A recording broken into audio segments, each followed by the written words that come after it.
Good evening, everybody. Let's get started. I'm Matt Molina. I'm the director and founder of NYCH2O. I'm excited to have Dr. Jo Handlesman, the director of the Institute for Discovery at the University of Wisconsin, joining us tonight. She's going to speak about sustainable soils and her wonderful new book called A World Without Soils.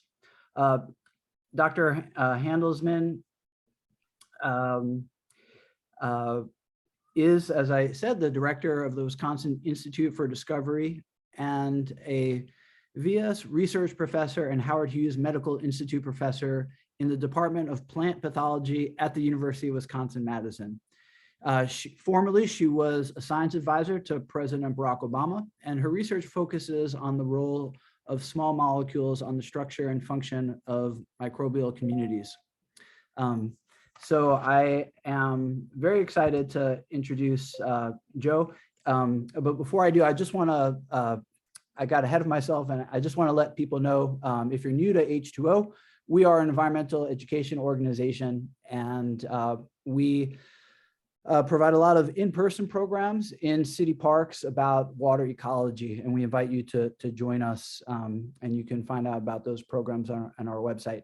And we're presenting tonight's program with Earth Matter, and you met Marissa, one of the founders of Earth Matter, a wonderful organics recycling organization based on Governor's Island, the Soil and Water Conservation District, the Urban Soil Institute, and the Lower East Side Ecology Center. So without further ado, Jo, the floor is yours. Well, thank you, Matt. I really appreciate the introduction and appreciate everybody being here. Happy, I was going to say Soil Day, but that's just my bias coming through. Happy Earth Day, almost, just a couple more days and we'll be there, but it is Earth Week already. So the talk is very timely, I think, given the environmental issues that we're dealing with tonight. So I'm going to talk tonight about soil and tell you what seems like a very scary story that you can read about more in A World Without Soil, my recent book. But the good news is that this book has a very happy ending. This is one of the world's crises that we can fix. And we have so many looming, just daunting environmental crises that we can't fix, or at least I don't know how to fix, that I found it very uplifting to think about soil and what we can do to protect it, and the fact that we know everything we need to know in order to do that.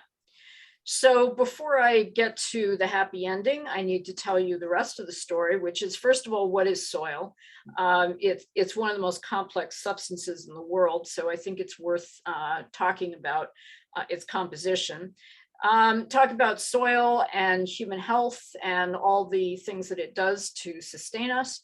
Talk about losing soil, what's going on, and what are the consequences of that. And then finally, how do we protect our soil?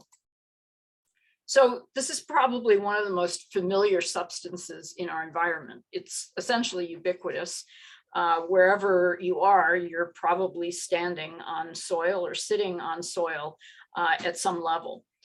But despite the fact that we plow it, we dig it, we excavate it, we transport it, pretty much ubiquitously, it's not very well understood. How many people spend time every day thinking about the beauty and wonder of soil?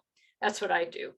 Soil is a heterogeneous mixture, and that's really the operative word here. It is one of the most heterogeneous habitats on Earth. It's also, as a result, one of the most biodiverse. So it starts with weathered rock, and that rock gets weathered by conditions, both the environmental weather, but also conditions in the geologic material itself.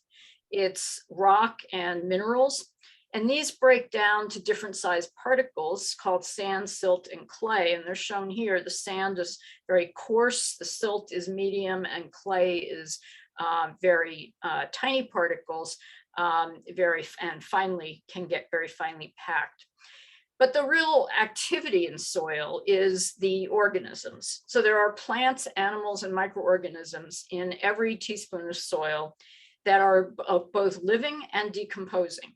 And some are dead, some are dying, some are thriving and living. And the result is that this is so dynamic. This system is constantly changing as organisms grow and develop or die and get decomposed. Water is a very key component of soil, and the water status of soil is changing all the time. So soil is one of the most rapidly changing environments, despite the fact that it comes from geologic processes that take sometimes hundreds or thousands of years to create the soil. Just a word about the microorganisms in soil. They're the dominant organisms, and some are bacteria shown here. Some are microscopic worms called nematodes. Some are viruses. Some are fungi. Some are protists, which are single-celled little organisms related to animals. And then some live in communities of either other bacteria, if they're bacteria, or a mixture of all of these kinds of species together. So it's a very, very complex biological environment. And as I said, the most biodiverse of any environment. In addition to its complexity and diversity, it's a very tightly packed community. So there are about 1 billion bacteria in every gram of soil. So like a half a teaspoon of soil would have 1 billion bacteria. And that's just the bacteria. And the viruses, for example, are far more abundant in soil. And some of those viruses are the ones that live on the very bacteria that make up such an enormous part of the soil community. So soil forms slowly. As I said, it's usually a very long geologic process. It starts with the rocks and minerals, and the bedrock at the very bottom of the soil is really where the soil begins. And then as it gets modified by climate and weather, plants and animals and microorganisms live in it and further change it. And over long periods of time, with all of these parts of the system contributing, we end up with what we know of as soil. This is an example of a very young soil, and you can see that it looks pretty similar throughout its profile. This soil, or most soils, will form at about 0.5 ton per acre per year.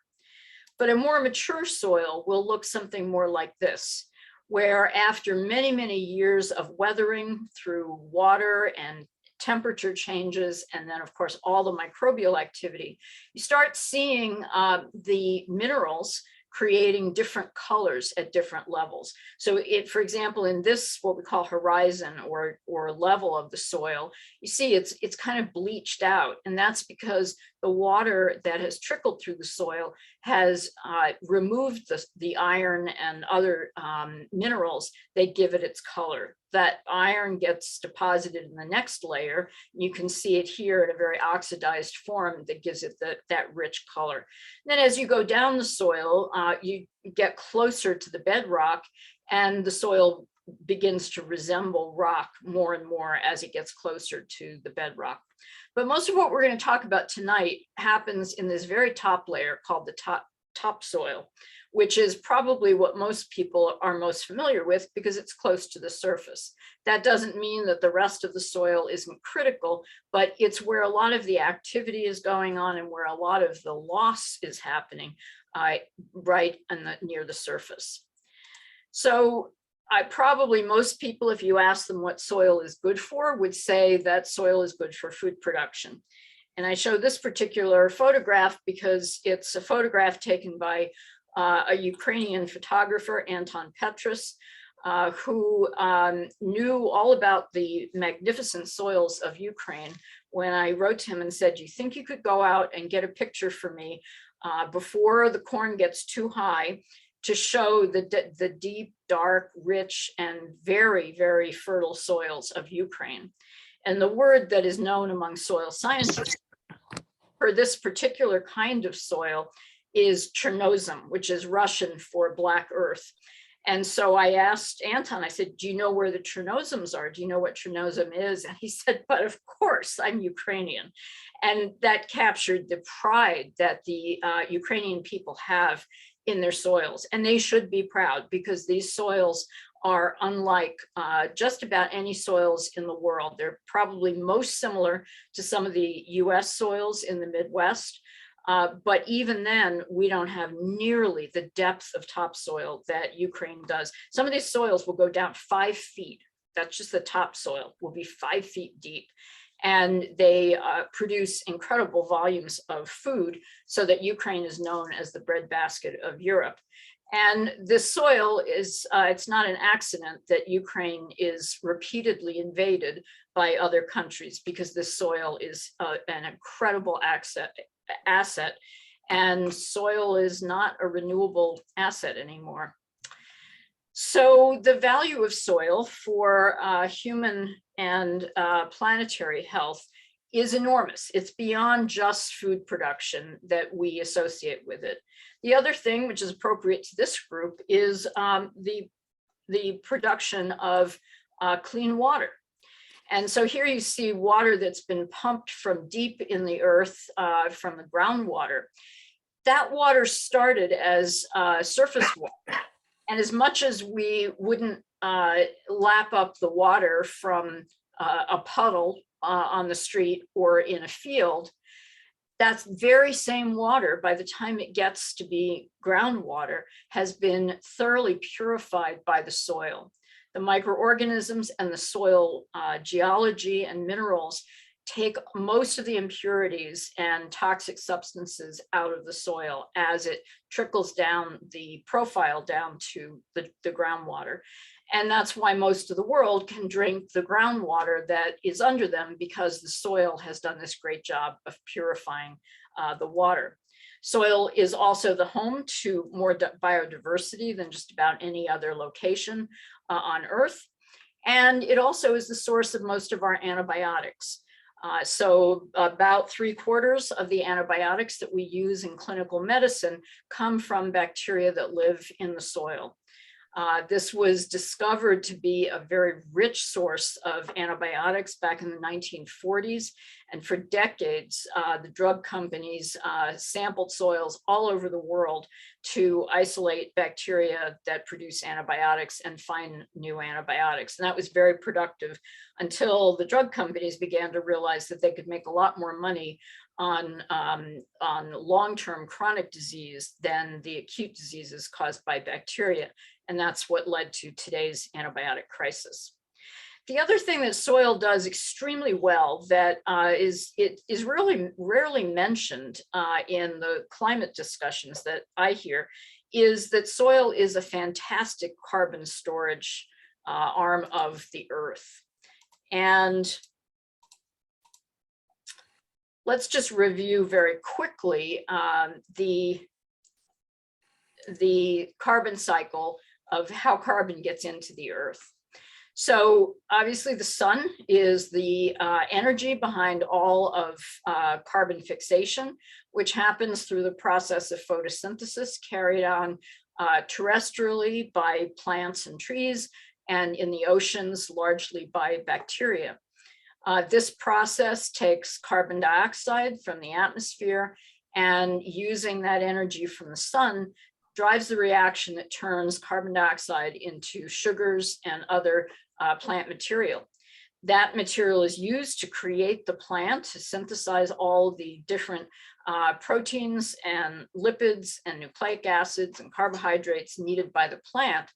But about 1/3 of it is transported down to the roots of the plant, and much of that is secreted out into the soil around the roots. And that's not a wasteful thing that the plants do. It seems kind of counterproductive to spend all that energy fixing carbon and then just spit it out into the soil. But in fact, that has been selected for by evolution, because feeding the soil bacteria with that carbon results in a much healthier soil. And one of the things that the bacteria do with that carbon is they make these long, sticky chains of sugars that act as glue, and they actually paste the soil particles together. And it's that glue that makes the soil have its structure that we think of as clods or clumps. If you imagine the individual microscopic particles, that's not what we think of with soil. We think of a much more open and structured system. And that's the result of microbial action. So the carbon that's been deposited there over millennia is quite impressive. In the top 2 meters of soil across the world, there's about 2,500 billion tons of carbon. That sounds like a lot, and it is. Just to give you some calibration, that's 3 times the amount of carbon in the entire atmosphere. So soil on Earth, in just the topsoil, holds 3 times as much carbon as in the entire atmosphere. So that's a very big influential part of the carbon balance, and obviously plays a very big role in climate change and managing climate change. And then also for comparison, we talk a lot about the carbon stored in plants, but the plant biomass, it can't really hold a candle to soil. Soil contains 4 to 5 times as much carbon as in all the biomass across the Earth. Sadly, we have lost about half of the carbon that was once in our soils. And from about the mid-19th century till now, we've been farming far more soil than we did before, and using methods for that farming that cause this kind of damage to soil. This is just one example, a very dramatic one, of the process of soil erosion. Soil erosion is the movement of soil from the surface where it's useful to some other place. It can sometimes get buried, which isn't a terrible thing, but it's not that useful to farmers. Sometimes, and very often, it moves into local waterways and gets carried away from the site where it arose and moved into rivers and eventually into oceans. This is very severe erosion occurring in Africa, but there are examples all across the world. This is an example from Iowa, the state right next to mine.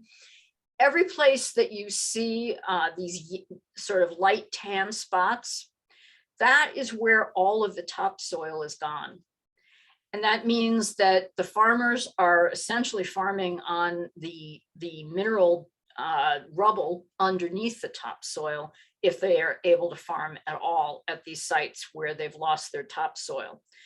When I first started looking at this problem, I thought this was kind of an isolated case. And then last year, an article came out that showed that 1/3 of the Corn Belt, that's the Midwest that grows, the part of the Midwest that grows most of the corn for the United States, 1/3 of the soil has lost all of its topsoil.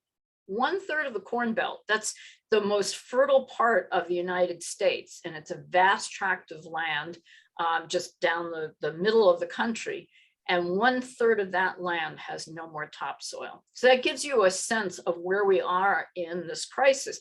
This is not something looming that's going to happen off in the future.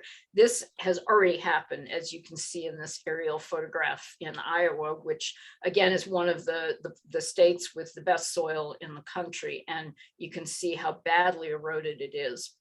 That erosion occurs due to 2 forces. One is wind and one is water.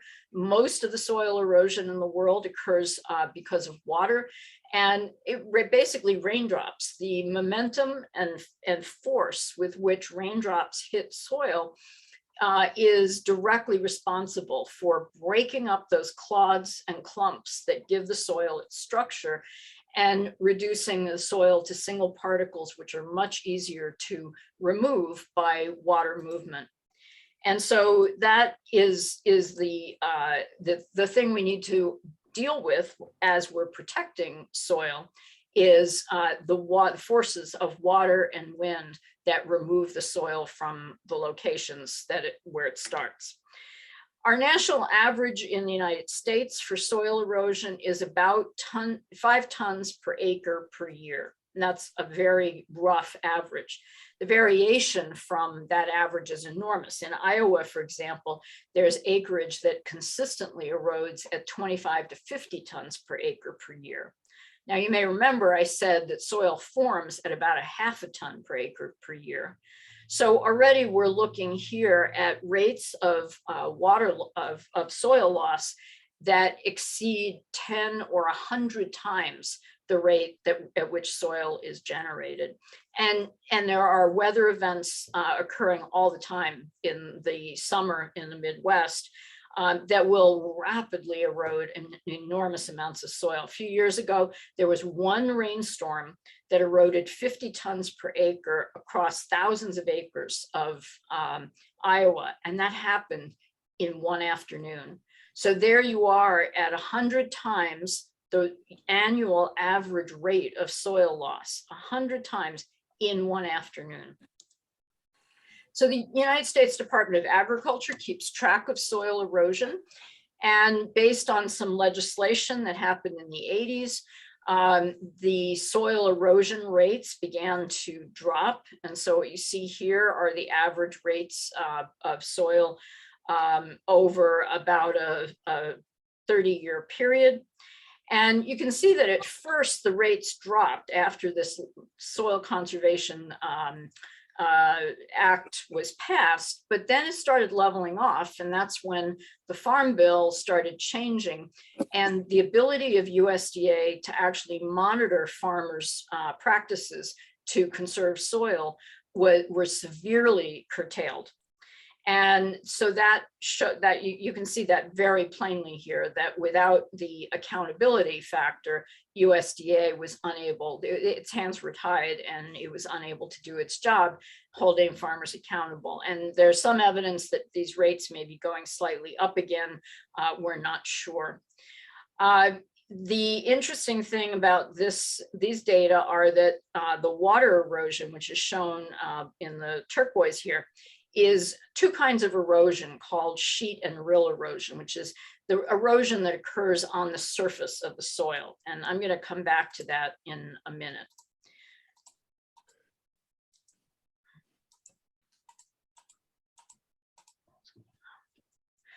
So when I was in the White House, we did some projections of how fast soil was eroding in places like Iowa, where we're dependent upon it for the major agricultural products of those states.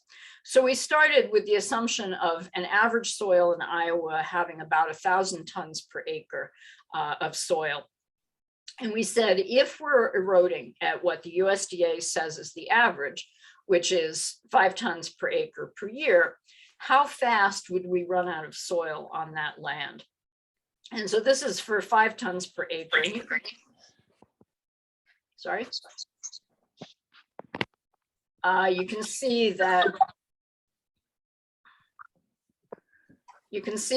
by 2120, so about 100 years, we would be at about the halfway point of having lost about half of the soil on that land. I note the halfway point because it's been shown in several experiments that when soil gets to be about half of its original depth, that's when the farmers really begin to see dramatic effects on yield. But the story gets worse than this. This is not the whole story.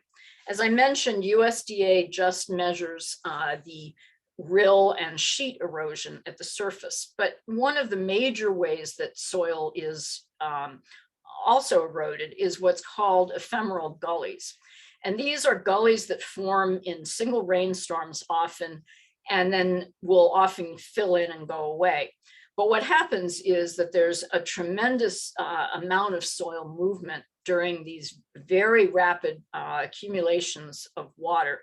You can see here what happens when you have this kind of ephemeral gully. It can not just move soil across the surface, but it can cut deep in the earth and make these gullies where the soil moves very quickly.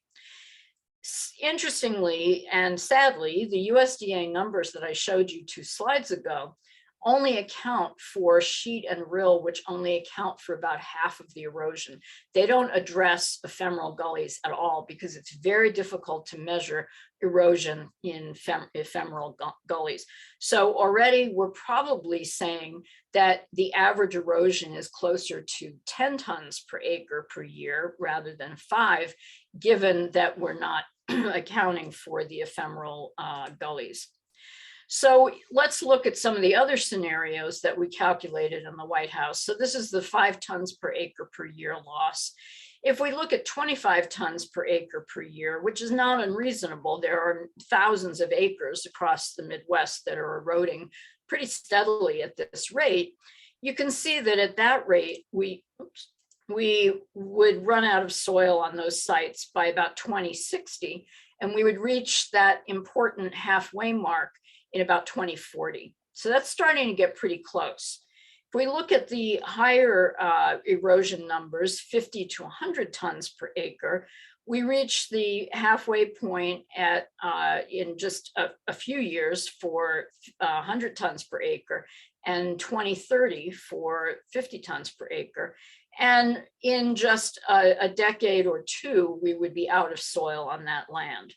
And as I mentioned, already a third of the Corn Belt in the Midwest is out of soil. So this has already happened on a lot of it. So how reasonable is it to imagine these higher rates of erosion? And it turns out it's quite reasonable to think that the rates are going to go up dramatically. So this is a graph made by the Weather Service that shows the number of extreme weather events per year on average by decade in the first half of the 20th century. And you can see they all cluster around the mean, as they would, because this is the mean of the first 50 years. Sometimes they're above the mean, sometimes they're below the mean. So there's variation. But what's really dramatic is if you look at the same kinds of data from the second half of the 20th century, the trend is quite different. We start down here in the 1950s at the previous mean for the first half of the century, and then it starts climbing, and instead of going up above and then below the mean, we're steadily going way above the mean. That means that these extremely heavy precipitation events are much, much more common today than they were in 1900 or 1950. And this shows no sign of leveling off. It seems like we are continuing to increase that frequency of the heavy precipitation or severe weather challenges every year. So that is probably a result of climate change and the changing weather patterns. I have seen this just in the time I've lived in Wisconsin. There were actually relatively few of these events when I arrived, and now they are extremely frequent in the summer and fall. These are the events that truly damage the soil by taking it away. They're the ones that cause the ephemeral gullies. They're the ones that reduce the soil structure because they separate the particles and make the clods break down to single particles.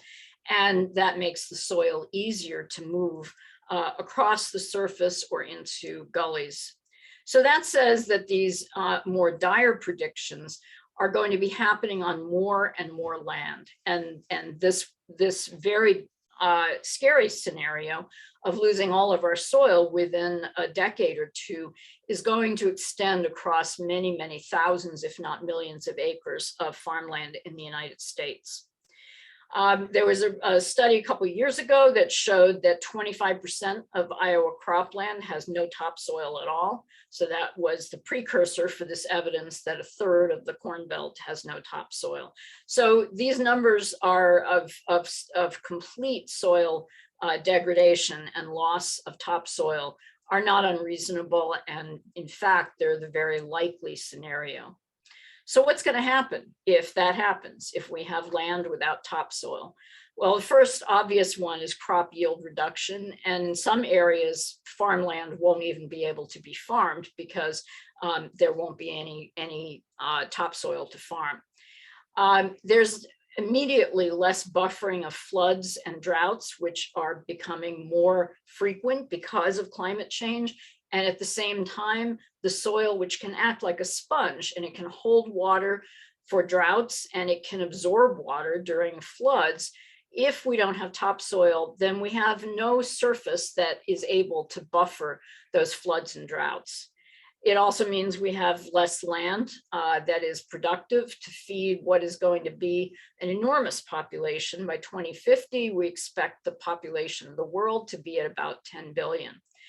And the resilience of the environment and the beauty of our landscape will, of course, be radically altered because every organism that lives on land is linked to the health of the soil. We also will lose a powerful water filter because a lot of the filtering activity of soil occurs in that surface, the topsoil itself. So some of the consequences we already see. So we've already lost, due to largely to erosion, we've lost 133 billion tons of carbon from the Earth's soil. So that's just in the last 2 centuries. And that's equivalent to 25 years of US fossil fuel emissions. So essentially 25 years of fossil fuel emissions have been generated from the soil by causing carbon to be lost at really tremendous rates to 133 billion tons. Some of these soils will emit greenhouse gases when they're disturbed, and that's why this loss of billions of tons of carbon from soil is a threat not just to farming and water purity, but also to climate change. There are also very dire consequences for where soil ends up. It's taken off the usually farmland and removed so that it's no longer topsoil, and then it's deposited other places where it doesn't belong. These are 2 photographs from New Zealand, where the soil here has just been gouged by water movement, and the water has flowed into the nearby river. This is the Waiapu River, which is a sacred river to the Maori people in New Zealand. And you can see just how polluted it is with sediment from farms and nearby soil. And this is then dumping into the sea quite a substantial amount of soil, which is then lost to those terrestrial systems. So all of the damage that's done will lead to insufficient food. It will lead to more polluted drinking water. It will lead to further warming of the climate because as soil releases its greenhouse gases, the climate is warmed. And we end up with polluted other bodies of water, not just what we drink, but the water where the soil is deposited, where it can release its nutrients. And probably the best example in the United States is the Gulf of Mexico, where the farmland from the Midwest has drained much of its soil and much of the nutrients in the soil into the Mississippi River. The river then carries those particles with their nutrients down to the Gulf of Mexico. They are dumped into the Gulf of Mexico, and the result is an enormous surge of algae growth due to those nutrients. The algae then dies and gets decomposed, and the organisms that decompose the algae use up vast amounts of oxygen. And so we've created a 7,900 square mile area, 7,900 square miles of the Gulf of Mexico that are devoid of oxygen. They're called hypoxic zones, and those hypoxic zones can't support the life of the Gulf. And that's why there's been so much damage to the fishing and shellfish industry in the Gulf of Mexico. It's a linear process, literally and figuratively, from the farms of the Midwest to the Gulf of Mexico, and it's a very unhealthy condition.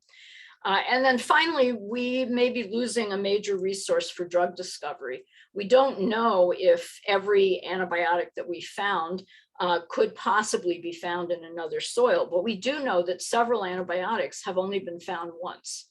With all of the screening across the world to look for new antibiotics, if an antibiotic has only been found in one soil sample, then if we were to lose that soil sample, we probably would lose that antibiotic.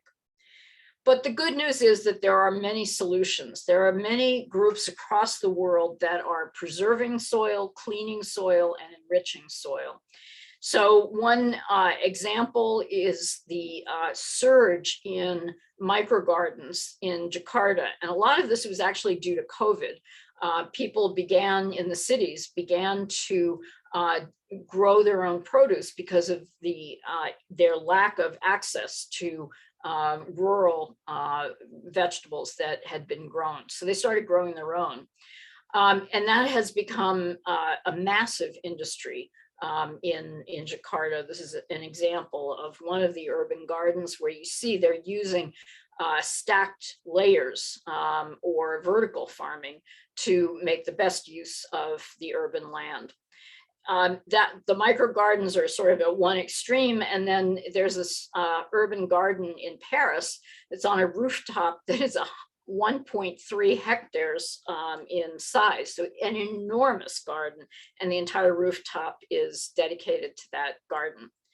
And then there are the East New York farms that have been around for quite a while now. This is an example of one of them. These are the farms in Brooklyn that are essentially urban community farms, and they are managed by the community, and then they are also harvested by the community, and the produce is used by the community, or in some cases form the basis of farmers markets.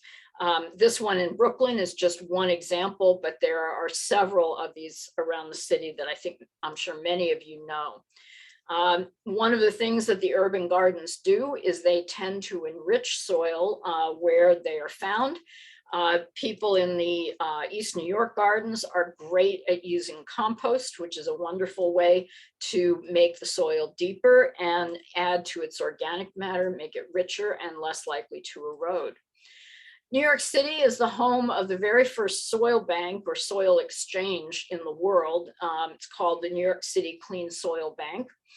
And this is really a pretty remarkable innovation. The city began to dig at construction sites, and many of these sites were contaminated with toxins at the surface.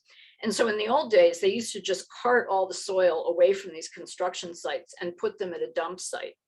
But they realized, New York being New York, that in fact, it was just the surface that was contaminated, and it could be easily, the contaminated soil could be easily removed from the deep soil that comes from very deep in these construction sites.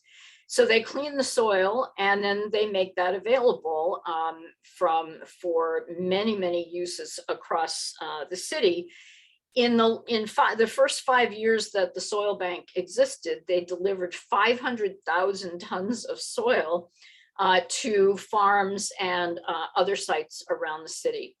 And one of those is the East New York farms in Brooklyn, and the food there is grown on partly soil from the soil bank.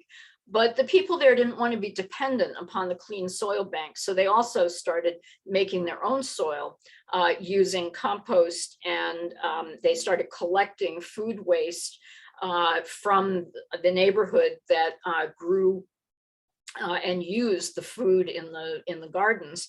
And then they created a very rich soil with compost, and then of course as much of the clean soil bank soil as they could get, but they're not dependent on it. They're generating their own soil now. So I think New York has been very innovative, and it forms a fabulous model for other cities around the world to emulate. As I promised to tell you, this is a good story that we know how to fix this problem.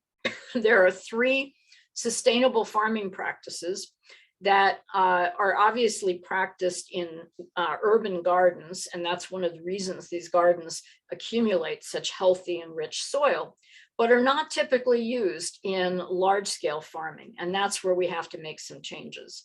The first is no-till agriculture, which means not using plows. Plows are the leading force for destruction of soil.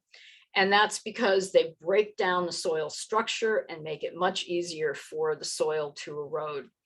If we plant by a process called drilling, which is where seeds are drilled directly into the residue from last year's crop, much less soil erosion is seen. The second is cover crops. And cover crops are the crops that are grown after the main crop is harvested. So in the Midwest, that would be September or October. As soon as the corn or soybeans or other crops are harvested, farmers will go out and plant wheat or other crops that will hold the soil in place in the winter. We should never see bare soil like you saw in that one photograph of Iowa. We should never see bare soil like that. And if you fly over the United States, you know that there are acres and acres of bare soil for sometimes as much as 8 months a year, because the growing season is not that long in the Midwest. And so most of the year is actually between crops, not during the crop. And it's during that time that the soil is very vulnerable to wind and water erosion, and cover crops can entirely prevent that process. And then finally, strips are a really interesting innovation. Innovation that developed in Iowa just in the last few years. In fact, the woman, the professor at Iowa State University, Lisa Schulte-Moore, won the MacArthur Genius Award for her work on strips. And this was where she proposed that planting strips of prairie plants, these are the deep-rooted plants that formed the Midwest prairies in the first place and gave us the fantastic soils that we have. She put those in just 10% of the land. So she took 10% of the corn out of production, replaced that corn with prairie plants, and found that erosion was reduced by 90%. So if we practice no-till, cover crops, and strip cropping on our cropland, we wouldn't have a soil erosion problem anymore. And that's why I say that this is a completely soluble problem. We know what to do to make it go away by essentially next year. And then there are some really interesting new grazing, animal farming methods. One, rotational grazing, where animals are moved to new sites on the land very frequently, like sometimes even multiple times in a day. And it turns out that by not grazing the green matter all the way down to the surface of the earth, which the animals will do if you let them stay in the same spot, if you leave the plants at about 50% grazed, they will come back much more quickly. They will fix far more carbon. And some of the people doing this rotational grazing are arguing that they can make meat in a carbon neutral or even carbon negative manner, because they are the animals are stimulating so much plant growth, which leads to carbon fixation. I'm not sure I believe that it's actually carbon negative, but they do insist that they're close to carbon neutral. These are practices that could be implemented across the Midwest and the Western Plains. So we need some research to do some of these things better. For example, organic farmers don't have alternatives to plowing for weed control. If you can't spray herbicides, which organic farmers can't and remain organic certified, then how do you control your weeds? Well, you go through your field and you cultivate it using a plow during the season, and that kills the weeds and lets the crop grow. We need other alternatives. We need a way for organic farmers to be able to control their weeds without plowing. We shouldn't be trading off one environmental choice for another one that does damage. And we need to be breeding plants for the future. We need to be breeding them under the conditions we want them to grow. And we want them to grow under no-till, cover crop, and strip cropping conditions. The plants we grow today, the crops are generally bred for a very traditional setting in agriculture, which is with plowing, no cover crops, no strip cropping, and typically very high fertilizer use. We need to get away from that and breed plants that are adapted to the conditions that we want to use for farming. We need to provide incentives for farmers to do the right thing. It's very easy for us to sit in our cities and say, yeah, you should do no-till cover crops and strip cropping. But what are the forces that prevent farmers from using these? Well, we need to reverse those forces and create forces or incentives to help them protect soil. And then finally, I think we need to enter the international scene, where there's a movement called 4 per Thousand, which is an international coalition. It was actually started by the agricultural minister in France during the Paris climate talks a few years ago. And it's a commitment of all the countries and municipalities that have joined in to agree to increase their carbon in their soil by 0.4%. That may seem like a very small amount. It's actually not that much for a farmer to accomplish. But in fact, if all the land on Earth experienced a 0.4% increase in carbon, that would be enough to offset the predicted increase in emissions in the next decade and keep us below that 2-degree warming that is such a frightening turning point in our environment. So over the years, we have made efforts to save soil through legislation. I think there's probably a need to do that again and introduce new legislation. Because if we don't, we will be destroyed. It was Franklin D. Roosevelt back in 1936 who wrote a letter to governors that said, please ratify this legislation that I'm proposing, that's the Uniform Soil Conservation Law, because if we don't, and this was where he said, the nation that destroys its soil destroys itself. And with that, I would like to stop and answer questions and have you think about the decision moment that we're at. Will we have a future with soil, or will we have a future with no soil? And again, this is dedicated to my colleague Anton Petrus in the Ukraine, who has stopped replying to my emails. So I certainly hope that he is safe. Wow, thank you, Joe. That was really fascinating. I learned so much. I took 4 pages of notes. And our thoughts and prayers go out to your colleague, Andres. I'm glad that you brought up the Uniform Soil Conservation Law, that federal law from 1937, because I wasn't familiar with it. And it just makes me think a lot of the things that you say is that, this is a multi-state issue, and it really needs to be addressed in on a federal level. And one thing that comes to mind is NYCH2O had a tour of a sewage plant yesterday in Yonkers, which is a fairly sizable plant because this particular plant happens to treat half of Westchester County's sewage, and they used to send all their biosolids to strip mines in Pennsylvania. And the term strip mine to me makes me think that the topsoil was stripped from whatever that area that was being mined, and they said that the biosolids really help to remedy those areas and allow plants to grow, to revegetate and to reintroduce an ecosystem. So I really see a federal solution where New York City is recycling its sewage rather than sending it to landfills, like most of it is being done. Okay, I'll stop talking. So my question is, do you see this happening at a federal level? Do you see the need for it?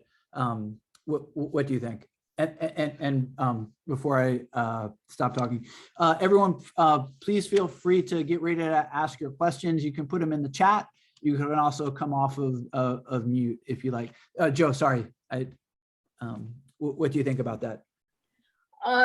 It's a controversial topic. And as a microbiologist, I have to say first that it has to be handled very carefully because human pathogens are very common and at a pretty high density in human waste. There's a reason it's waste. And so we really don't want to be introducing human pathogens into our food supply. We've already done a little bit of that by using manure, and manure that's untreated, that hasn't been composted, for example, has in some cases introduced food poisoning agents like E. coli and some salmonella into our vegetable farming, because those bacteria are very well adapted both to the soil and to the human system. And so it's why you should wash your vegetables, because they can be contaminated from soil even without the sewage, but sewage obviously introduces that much more probability of contamination. Now, that's not an argument not to do it. You can treat sewage, you can compost it, you can do all sorts of things that will make it safe. You could cook it. You could cook it. Exactly. And so, there you have to weigh the energy that's invested if you're cooking it, and what that will cost in terms of climate change problems against the value of using it. I just want to say the beautiful thing about sewage plants is that they produce methane or biogas, as it were. And so and many sewage plants are still flaring off that excess biogas where they could be using it to cook the biosolids. Exactly. So I really see a tremendous potential here. Okay, I don't want to monopolize the questions. So our audience, what questions do you have? Someone's saying the sound is off. Oh, you can unmute yourself, Marcia. Marcia, you can unmute yourself. Ask to unmute. You can also. Can I ask a question? Yeah, please. Hi, Joe. Thank you. I'm a landscape architect student at Spitzer, and soil is, the City College, and soil and water actually, but both of those I'm finding more and more intriguing and interesting me. And one of my studios was actually on agriculture at upstate New York. And I actually did focus in on policy issues, which is not usual for landscape architects. So I wanted to ask you, where are the levers? It's such a big, I was so shocked, especially as a non-American. I've lived here for many years, but it was also educating myself for the first time on many issues. It was a very steep learning curve, and I was really shocked at just how archaic the whole history, and I just felt overwhelmed and quite not optimistic. So what my question is, if it's possible just to take your last slide and dig a little bit more into that area. Mm-hmm. So I have two questions that if you can just speak a bit more about where the levers are, who are the people who are going to be making these changes against seemingly very strong lobby groups of the big industrial farming. And the second question is, what is your viewpoint on using soil testing to bring help to farmers as they go through this process from a chemically mineralized soil back to biological? Thank you. Great questions. So to start with the levers. So this is something that I, of course, dealt with a lot when I was in the White House, and why I eventually ended up writing the book instead of making radical change in the farming system from the White House, because it is so difficult to change farm policy. But we are coming up on the year that the Farm Bill is going to be passed, which happens every 5 years. So in 2023, the Farm Bill will be negotiated in Congress and hopefully passed. So this is a great time to write to elected officials, representatives, and talk about what you think needs to be in the Farm Bill. But whatever we do in terms of encouraging farmers toward good soil practices, I think it's really critical that we don't blame the farmers. And I see that the next question was about the Sierra Club magazine article that was very critical of Iowa farmers for using too much fertilizer. Yeah, it's very easy to, sit at your own dinner table and say the Iowa farmers should be doing things differently. But farming in this country for the individual, and I'm not going to address the industrial farming, but for individual farmers, which are still a very large portion of farms in the US, is such a marginal way to make a living that there is no profit many years, and they are barely in business. Many farms in Wisconsin have gone under. In the last 10 years, I think we've lost about half of our family farms. And the other half have a very high frequency of one spouse working off the farm in a job in town, usually, to make the farm feasible. And so that says the farm is not very profitable. So when people are living on the edge, as many farmers do, they're not able to change their practices if it costs them money. And I'll tell you one example that just kind of set me back when I was in the White House. I called one of my colleagues in Iowa who had been teaching me about this soil crisis. And I said, well, why don't farmers go to this great strip cropping practice? It takes 10% of the corn out of production and it completely eliminates your erosion. He said, oh yeah, that's simple. Farmers get crop insurance. They depend on that if there's a disaster, a drought or a flood or something else. And if they put 10% of their corn into something else, they get 10% less crop insurance. So it's as simple as that. They can't afford it. So what if we had crop insurance that was instead based on the health of the soil? What if we had ways that farmers could test their soil and show that their soil carbon was increasing, and they would get a break on their crop insurance rather than penalizing them for practicing a ecologically and environmentally extremely sound practice? So that's the kind of thing we need to overhaul in the incentive system. I think there's also an assumption that the farmers are the ones against ecological considerations. And that's not been my experience at all. Farmers have every reason to be invested in their soil. They know the value of soil and that the health of soil is critical to their economic health better than anybody. I mean, they work the soil every day.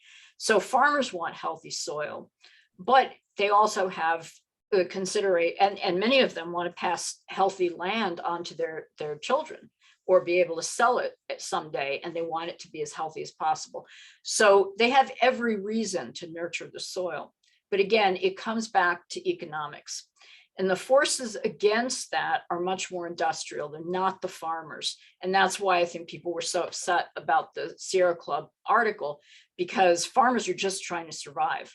But it's the fertilizer companies and the pesticide companies and the seed companies that are breeding their plants for particular conditions, the implement companies. There are all these other forces that make a lot of money on farming, a lot more than the farmers do. And so those are the people that often don't care about the soil. There's a trend toward rental farms where the land is worked by people who don't own it. And that also, I think, is a negative direction for farming, because then you don't have the people who are making the choices of how to manage the land have an investment in that land. And then in fruits or not fruits, but vegetables, at least in this state, there's also a trend where Green Giant or one of the big frozen vegetable or canning companies will come in and they actually tell the farmers what practices they have to use. And they will only contract with a farmer for that amount of acreage of peas or beans or whatever the crop is, if the farmer promises to do certain practices. So a lot of this is taken out of farmers' hands, and we need to develop a system that puts it into the farmers' hands and then incentivizes and supports the farmers for doing the right thing. And that involves the second question you asked, which is how to monitor the soil if we're trying to make it healthy. What do we do to demonstrate, to collect the data that would show that it's becoming healthy? And there are a lot of people working on measuring the soil carbon, which is probably the best measurement of soil health. It means that there's a lot of organic matter, which is the matter from plants, animals, and microbes, that is decomposing. It means there's been compost. It means that last year's crop residue is left in the soil to feed the soil. It means there are perennial plants there feeding the soil. All of those things are indicated by the soil carbon. And there are many people developing tests for soil carbon to make it easier, so that you could sort of take a dipstick and stick it in your soil and know what your soil carbon is. And then that evidence could be used for farmers who are being rewarded or reinforced for increasing the soil health. So we just need to turn the system on its head and stop incentivizing farmers for the wrong things and incentivize them to do the right thing. And we could turn this around, fix an awful lot of carbon that would remain in the soil. The soil's been depleted of carbon, which means it's a very open reservoir just waiting to have carbon deposited. And we could also fix the farming potential of that land. Did I get all the points? You raised several. Did I touch them all, Anita? You did. Thank you, Joe. Just if you have time at the end to go back to the testing, until the point of the, I don't know how far off the carbon dipstick would be, it would be just to ask whether the testing of the presence of microorganisms within the soil and aerobic, anaerobic, if that's something that you see has value to provide. There are people who say the ratio of fungi to bacteria is critical, and they've been using that as a measure of soil health for decades. I don't know enough. I haven't seen the data. A lot of those kinds of measurements are used not necessarily after they've been tested and the data published. So I don't know the answer to all of that. Okay.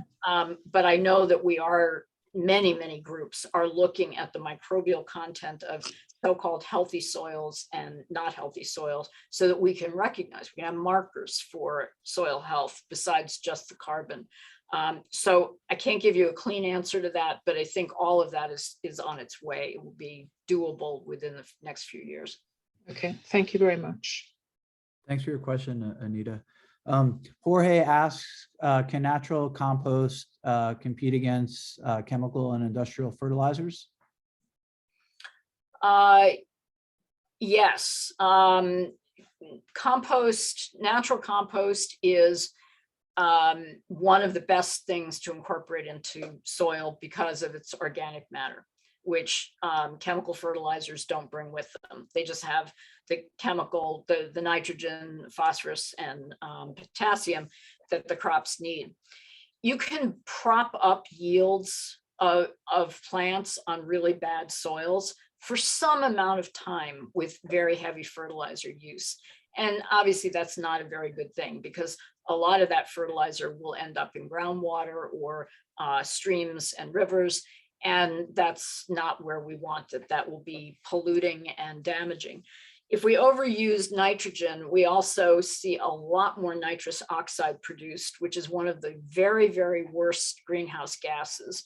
So that's not something that we want to encourage, but the use of chemical fertilizers leads to it. Now, using manure can also lead to it. If there's an excess of nitrogen and the microbes get hold of it, they can start producing nitrous oxide. But when manure is composted and incorporated into the soil and used judiciously, it can be extremely enriching and not have the climate change, the negative climate change, or other environmental effects. So yes, I would certainly advocate using composted manure or other kinds of compost in any kind of farming or gardening setting. It's far better than chemical fertilizers. And I imagine it also adds to the nutrient content of what's being grown. Yes, beyond just the fertilizer, most fertilizers are just 3 or a few elements, and the compost fertilizes the soil in a much deeper and richer way with other nutrients, other minerals, and then of course the carbon, which is the most important thing that it brings, which gives the soil its structure and its health. Thank you. Ashley asks, and first says, terrific presentation. Thank you for your work. Her question is, how does forest health influence and contribute to soil health? Yeah, great question. Trees are fantastic for soil. As you can imagine, they have just massive roots, and those roots secrete a lot of carbon into the soil. So in fact, there are areas in the United States where we had to stop farming because we did so much damage to the soil. If you look back at those soils, for example, in the Piedmont area of the United States, they were originally in forest. And when people in the 17th or 18th and 19th centuries came along and completely deforested these hillsides and mountainsides and replaced them with crops, they plowed and they damaged the soil, and there was no longer a tree cover to be anchoring the soil in place and feeding it carbon. So forests are an extremely important way to regenerate soils. And in fact, some of the traditional farmland or traditional practices used by indigenous people incorporate a forest component. The example that I just love the most is the Mayan people. The Maya have been using the same land for agriculture for probably close to 4,000 years, and their soils have not run out. In fact, they've probably gotten deeper, richer, and more fertile. And the reason for that is they have a very strict cycle of growing crops for a short period of time and then letting the forest regrow. Then they burn the forest with a very cool burn, which doesn't send most of the carbon off into the atmosphere. It reduces most of the carbon to a thing called biochar, which they then incorporate into the soil. It keeps carbon in the soil. They can farm for a few years, and then they start the system all over again. And it's that forest cycle that enriches the soil so much because of the deep roots of the trees. So forest systems are critical. The forest itself is dependent upon healthy soil, and the health of the soil is dependent upon the kinds of trees that are planted. So it has to be a balanced ecosystem. But trees are a pretty important element of regenerating soil.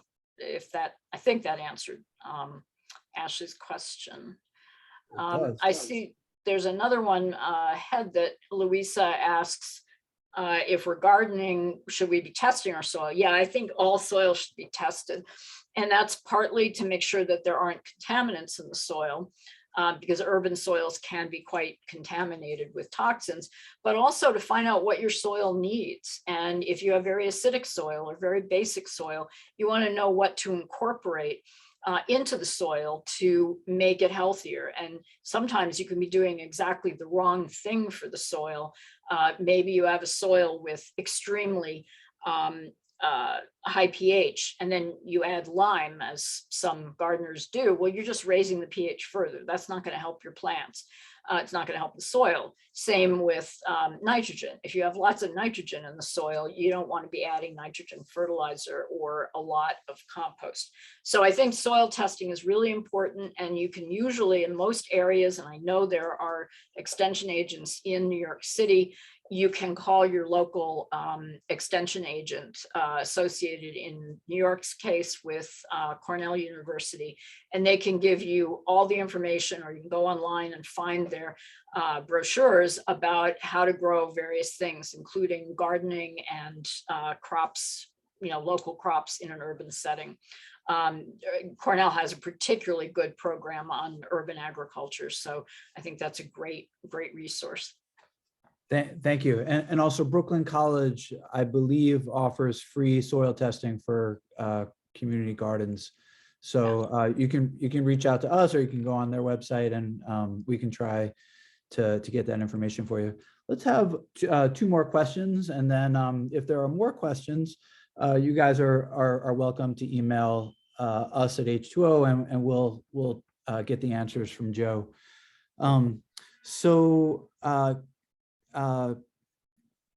Kevin asks, actually, Anne-Marie asks, in New York State, there's a big push for solar on a utility scale. She's concerned about soil compaction. Is that a concern, or can large-scale solar be done in such a way to incorporate crops, perhaps, that that makes it more sustainable for the soil? It's a great question. Most people don't think of the negative consequences of solar farms. It actually has been done. I know of one site in Colorado, but I'm sure there are many others where they plant deep-rooted prairie plants under the solar panels. So usually the panels are on a slant, and but the plants underneath do get some light, and they can plant them all around the solar panels as well. And those plants are the most incredible nurturers of soil. There are prairie plants that grow like right outside my house in the prairie that send roots down to 15 feet below the surface of the soil. And you compare that with turf grass, which has a root about that deep, or the corn plant that has a root about that deep, and you compare it with what a 15-foot root will do. And it's not just the depth, it's a network of roots. Imagine all the carbon that those plants are depositing in the soil. So using prairie plants in any setting, but one that is, I think, very important, as you point out, the solar panel setting is really, really important. Just as an example, numerically, the typical corn plant, because it's been bred to do this, this is its job, it shunts all of its carbon to the ear that's going to be harvested and fed to cows at the end of the season. So it leaves about 1% of its biomass in the soil at the end of the season. In contrast, a deep-rooted prairie plant will leave 70% of its carbon in the soil. And that makes sense because it's storing all of that energy for the following season. So it's not reproducing primarily by seed, it's reproducing just by making itself come back every year. Whereas the corn plant, the only way it's going to reproduce is through the seed, and it doesn't matter what it leaves behind in the soil. So from the corn plant's perspective, it makes sense to be shunting carbon to the seed, but it's lousy for soil. So there are people in the Midwest that say that for every pound of corn we harvest a pound of soil, which gives you a sense of how destructive this kind of farming is. So you are absolutely right that solar plants, any kind of plant with heavy machinery, can compact the soil and damage it. And the best way to counter that is with really big, healthy root systems. Let's have one more question. Kevin asks, at the University of Wisconsin-Madison, they have some creative open source seed breeds. Is there a path for that kind of research into these more preferred robust seed breeds? I think there are a couple of questions there. Part of it is what universities are breeding for and what companies are breeding for. And over the last 30 years, a lot of the breeding has shifted from the universities into the companies. So a lot of it is proprietary. And the result is we're training fewer plant breeders in the public sector, and there's less research going on in the universities to develop the kinds of breeds that you're suggesting, ones that will really nurture the soil. So that's kind of a trend that is a little worrisome, but there are some companies who are trying to breed for healthy soil. And some academics as well. And I gave a seminar a few years ago on my campus where I said, without really thinking, the corn plant is just a stupid plant. I mean, all it does is deplete the soil, and it's got this puny little root system. And then I saw at the back of the room one of the corn breeders from our agronomy department. I apologized to him afterwards. I said, I know you work on corn and I shouldn't call it stupid, but, and that was sort of a joke, but he said, actually, you're right, it is stupid. And here is like one of the most traditional corn breeders around. He said, I am trying to breed for larger and deeper roots. And there are other people trying to do that now. So I think that people are beginning, the very scientists who maybe created those, the types of scientists who created those breeds 30 or 50 years ago are now trying to undo some of that damage by maintaining the yield, because the farmers can't afford, lower yielding plants, but then also by breeding enhance the soil health and carbon deposition in the soil. In terms of the open source, I think that open source is going to be a challenge for every kind of breed. And again, I think it comes down to incentives, because the companies are always going to have an edge in selling seed. They're going to have the marketing, they're going to have the economies of scale, and the open source breeds and source of seeds, I think, I may be wrong about this, but I think are more often propagated by the farmers, and it may be harder to get access to that seed because there's less produced, but it could be lower cost, which would be a benefit to the farmers and a benefit if they've been bred for the right characteristics. The problem with moving away from the high yielding varieties that companies have been breeding for the last 80 years of plant breeding is that farmers can't afford to lower their yields.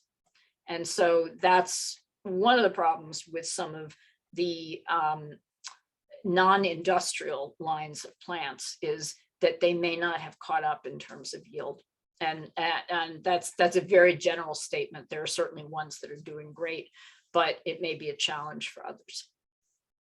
So interesting. Thank you. Well, this was a very enlightening conversation. Super timely and important. And I'm very thankful that I'm now aware of it. And I'm trying to think of who we need to contact, to further this conversation and make sure that our representatives can discuss this in the Farm Bill. We have some very excellent Congress people, Nydia Velasquez, Carolyn Maloney, Richie Torres, and they're people that we work with, and so we're certainly going to reach out to them. And it sounds like you have those connections also. So thank you, Joe, so much. We learned so much, and we hope to continue the conversation. Thank you so much, Matt. And thank you all for your attention and your great questions. You're a wonderful audience. Really appreciate this. Thank you. Till next time.